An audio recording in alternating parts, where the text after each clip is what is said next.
एक काम करो,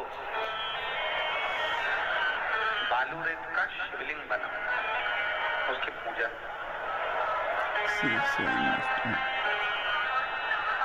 शिवलिंग की जो पूजन होती है, भगवान कर की जो शिवलिंग का पूजन है, वो साधारण नहीं।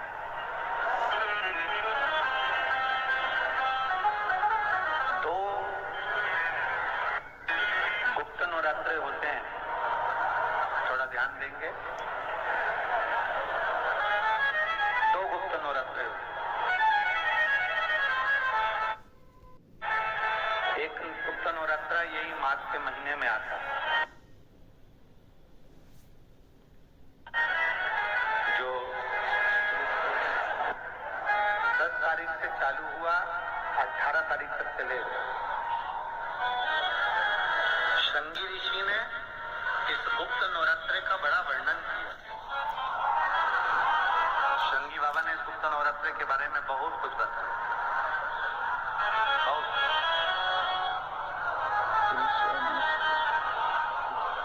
शृंगी बाबा गुप्त नवरात्रे के लिए कहते हैं कि अगर इस गुप्त नवरात्रे के अंतर्गत 9 लाल फूल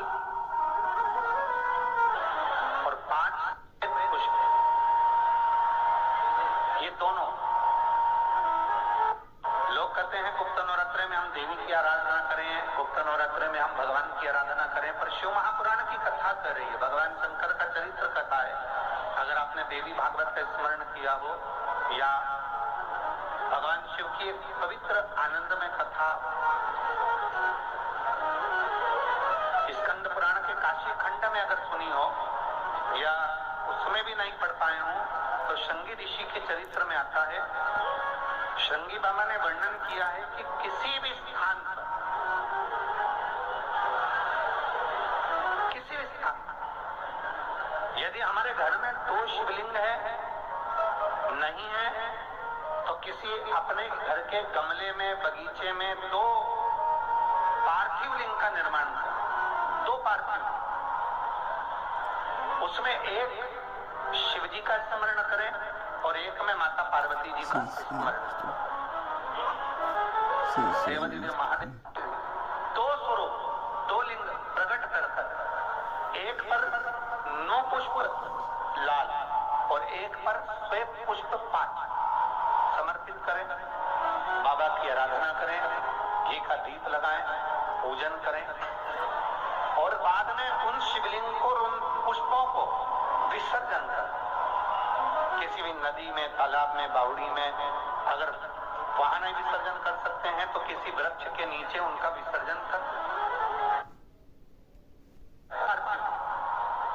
अर्थ है कि किसी भी स्थान पर जीवन में कहीं समस्या खड़ी हो जाए, कहीं बहुत विकट समस्या है और कोई हल ना मिल रहा हो जाता है। जीवन में कोई घड़ी ऐसी आके खड़ी हो जाती है जहां पर हमको सोचने के लिए भी समय नहीं।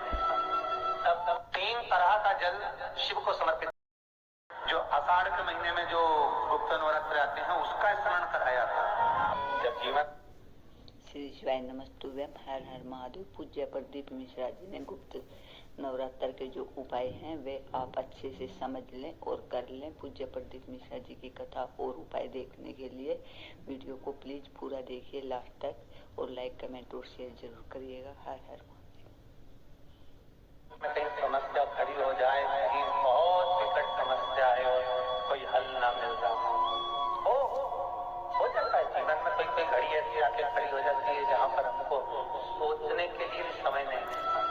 तब 3 तरह का जल शिव को समर्पित होता है और वो तीनों तरह के जल का अलग अलग भाव है हमारा। पहला जल सादा, घर से पानी लेकर गए, जल लेकर गए, शंकर को चढ़ाया, वो हमने घर का अपना दिया, भगवान शिव को जल चढ़ाकर अपने आनंद के लिए शंकर से कुछ प्राप्त कर। दूसरा जल के कलश में थोड़ा सा इत्र डालकर शंकर को जब समर्पित करते हैं तो महाराज घर में अगर कोई व्यक्ति बहुत रोगीला, एक शिव महापुराण में, स्कंद पुराण में, नर्मदा पुराण में, भविष्य पुराण में, अग्नि पुराण में, नारद पुराण में, बरहा पुराण में, वामन पुराण में जितनी चीजें लिखी गई है एक एक प्रैक्टिकल कर देखो। तो शिव महापुराण, स्कंद पुराण का यह भाव याद करिए कि एक लोटे पानी में इत्र मिलाकर, जल में इत्र मिलाकर, बहुत रोगीला व्यक्ति, बहुत बीमार व्यक्ति है, एक लोटा पानी उसका हाथ का स्पर्श कराकर शंकर को चढ़ाना प्रारंभ कर दीजिए। महाराज केवल 5 या 7 दिन चढ़ाओ और वो 7 दिन के बाद में उस बीमार व्यक्ति का क्रम देखिए कि उसमें कितना आराम लगा है। औषधि दवाई काम करना प्रारंभ करी कि ना करी। केवल इत्र समर्पित, इत्र का। तो पहला जल सादा, दूसरा जल है इत्र का, और महाराज तीसरा जल जो शिव महापुराण के अंतर्गत कहा गया है बेल पत्र का जल। तीसरा जो जल है वो बेल पत्र का जल। बेल पत्र का जल कैसा? तो महाराज शिव महापुराण की कथा कहती है कि जल के, उस जल के पात्र को ले जाकर शिव को समर्पित करना, अर्थात अपनी मन की कामना भगवान शंकर से कह देना। केवल बेलपत्र के माध्यम, बोलना नहीं है हमको कुछ, हमें कुछ कहना नहीं है। 3 तरह का जल का जो व्याख्यान वर्णन किया गया, एक सादा जल जो भगवान को कहा, आपने अपना एड्रेस बता दिया, आपने अपने मन का भाव बता दिया। इत्र का जो जल चढ़ाया गया वो केवल रोग मुक्ति के लिए चढ़ाया गया। और तीसरा बेलपत्र, अगर उस जल में एक बेलपत्र भी पड़ी हुई है और वो बेलपत्र पड़ा हुआ जल आप जिस भाव से चढ़ा रहे हो, जिस कामना से, अगर तुम्हें लगता है कि मेरी दुख का समय समाप्त नहीं हो रहा, मेरी दुख की घड़ी समाप्त नहीं हो रही, तो जो पेड़ तुम्हारे यहाँ लगाओ, जो पौधा तुम्हारे यहाँ लगाओ, जो वृक्ष तुम्हारे यहाँ लगाओ, जो क्यारा तुम्हारे यहाँ, कुंडी तुम्हारे यहाँ, उसी की मिट्टी को, उसी के पेड़ के नीचे, उसी पौधे के नीचे उस मिट्टी को थोड़ा सा हाथ से उसको उठाकर एक लिंग की आकृति बना ले। उसमें जलाधारी बनाने की जरूरत नहीं, केवल लिंग की आकृति बनाकर उसी की पूजन वहीं कर पानी चढ़ाकर 15 से 20 मिनट बाद अपना काम करने के बाद उसी को उसी मिट्टी में विसर्जन कर दें अपनी कामना कर देव अधिदेव महादेव 2 महीने के बाद क्या देगा ये वही जान सकते। पर कथा सुन रहे हो, जितने फेसबुक और यूट्यूब पर सुन रहे हो, बहुत सावधानी से सुनना। सूखे आम के पत्ते जमीन पर गिर जाए। कैसे पत्ते? जब पतझड़ का मौसम आता है तो आम के जो पत्ते नीचे जमीन पर झड़ते हैं, 21 पत्ते इकट्ठे कर उसको आग लगाकर जलाकर भस्म तैयार कर लीजिए। और जिस पुरुष नारी पे चर्म रोग हो जाए, चर्म रोग, कहीं खुजली चल रही हो, कहीं दाने पड़ गए हो, कहीं चमड़ी सफेद लाल काली पीली जैसी पड़ गई हो, कहीं दाग हो रहे हो, चर्म रोग, कहीं खुजाल चल रही हो, तो शिव महापुराण की कथा का ये संवाद याद रखिए। लिंग पर आम के पल्लव को जो वर दिया गया, तो आम के 21 पत्ते इकट्ठे कर उसको आग लगाकर उसकी भस्म तैयार कर शंकर भगवान के शिवलिंग पर शाम के समय प्रदोष काल में चढ़ा दीजिए वो भस्म। और उस भस्म को उठाकर लेकर आ जाओ, डब्बी में भर लो और गाय का घृत उसमें डाल लीजिए और उस स्थान पर लगाना चालू कर दीजिए। 3 दिन में दांत खाद खुजली जो भी होगी मिटना प्रारंभ हो जाएगी। उसमें इतनी प्रबलता आ जाती है। शंकर को जो भस्म चढ़ी है, आम के पत्ते की भस्म का भी हमारा शास्त्र वर्णन करता है। उस भस्म को छान कर, पीस कर, उसकी कोई दुकान आप डाल रहे हो, नया व्यापार चालू कर रहे हो और लग रहा है कि चलेगा कि ना चलेगा। पहले भी मैंने 2-4 दुकान डालकर देख ली, नहीं चली। अब नया डाल रहा हूँ, कर्जा कर डाल रहा हूँ, पैसे लाकर डाल रहा हूँ, चलेगा नहीं चलेगा। तो उसके लिए सबसे पहला काम करो, कम से कम दुकान खोलने के 7 दिन पहले आम के पत्ते की बंदरवाल बांधो। दुकान का मुहूर्त होने बंदरवाल बांधो और कहीं आम के पत्ते की भस्म मिल जाए, वही भस्म जो आम के पत्ते की सुखाए, सूखे वाले, अलग से तोड़ के मत सुखाना, जो पत्ते नीचे गिरे हों उसको उठाकर सुखाकर,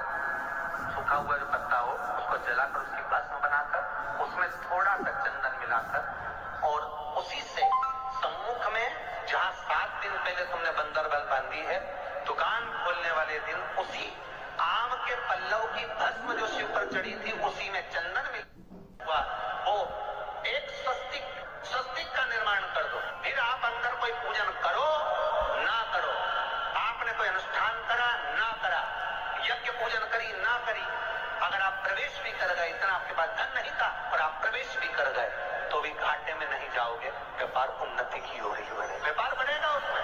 आम के पल्लव में अगर कामदेव छुपकर भस्म होते हैं तो शंकर मेरे आम के पल्लव को भी वर प्रदान कर देते हैं, आम के पल्लव को भी शिव भाई भाई में विवाद हो रहा हो, जमीन के लिए विवाद हो रहा हो, किसी प्रॉपर्टी के लिए विवाद हो रहा हो, या किसी अन्य विवाद में पड़े हुए हो, या तुम्हारे दुश्मन बढ़ रहे हो, तुलसी के क्यारे के पास में एक छोटी सी कटोरी रखकर घर का कोई भी व्यक्ति, चाहे महिला हो, पुरुष हो, पुत्र हो, पुत्रवधू हो, बच्चे हो, कोई भी हथेली में गंगा जल लेकर अपने पूर्वजों का स्मरण कर और वो गंगा जल काशी विश्वनाथ के नाम से अपने पूर्वजों का टोरी में अगर 5 बार या 7 बार छोड़ देता है तो उसके पूर्वजों को पिंडदान और तर्पण की जरूरत नहीं पड़ती, उनको मोक्ष प्राप्त हो जाता है। महाराज, जहां पर पति और पत्नी के संबंध बेकार हो जाते हैं, विवाद हो जाता है, अदालत में बात पहुंच जाती है, परिवार वालों पर दहेज का केस चालू हो जाता है, कहीं ना कहीं किसी न किसी रूप में कार्रवाई चालू हो जाती है, पति पत्नी में वापिस प्रेम को बढ़ाया जाए, उस प्रेम को बढ़ाने के लिए शंकर भगवान का समझ शिवलिंग, कनेर के पुष्प की माला, काय के पुष्प की, कनेर का वो पीला जो फूल होता है, आप टीवी पर दर्शन कर रहे होंगे, कनेर के पुष्प की माला जो ऊपर जलाधारी लगी है, जिस जलाधारी में से बूंद बूंद पानी गिरता है, ये शंकर भगवान की 5 बेटियों का स्थान है। कौन कौन सी बेटी? नाम लो, जया, विषहरा, श्यामली बारी, गौतली और 5वें नंबर की देव। ये शिव जी की 5 लड़की है जो पानी बूंद बूंद नीचे गिरा रही है। शंकर भगवान की बेटियों के स्थान से शंकर भगवान की जो ये जलाधारी है, जलाधारी अशोक सुंदरी वाला स्थान, ये जो जलाधारी है, बेटियों के स्थान से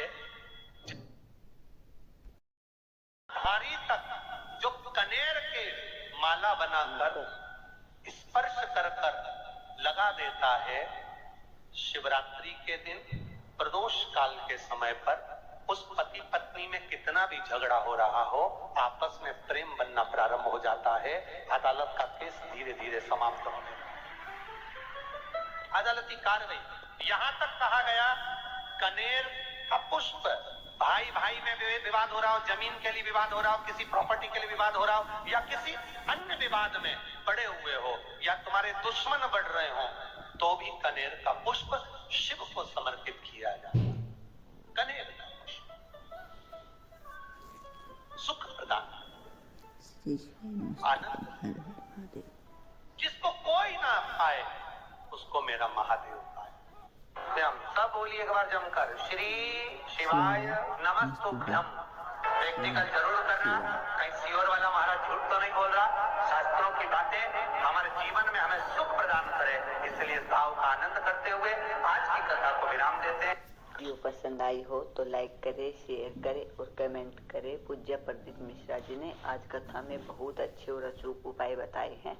पूज्य प्रदीप मिश्रा जी ने जो मिट्टी का शिवलिंग का उपाय बताया है वह बहुत अच्छा और अचूक उपाय है। पूज्य प्रदीप मिश्रा जी ने गुप्त नवरात्रि के जो उपाय बताए हैं वे उपाय करके आप भी अपनी हर मनोकामना पूर्ण कर सकते हैं। पूज्य प्रदीप मिश्रा जी के उपाय और कथा सुनने के लिए मेरे चैनल को लाइक, कमेंट और शेयर जरूर करें। मेरा चैनल है धार्मिक वीडियो। हर हर महादेव, जय शिव शंकर, जय भोलेनाथ।